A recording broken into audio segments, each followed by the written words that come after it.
కాదని గడప తడితే కన్నీళ్లను తుడిసినవో, కన్న కొడుకువై బాధలు తీర్చి భరోసనిచ్చినవో, వలస బిడ్డలకు వెన్నముకై నిలిసిన త్యాగంవో, కార్మిక కర్షక జీవితాలకు ఊపిరి పోసినవో, కులమత భేదం చూపడురో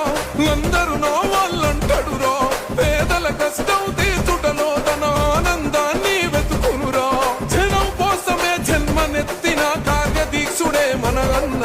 తమ్ములున్న మొనగాడురా.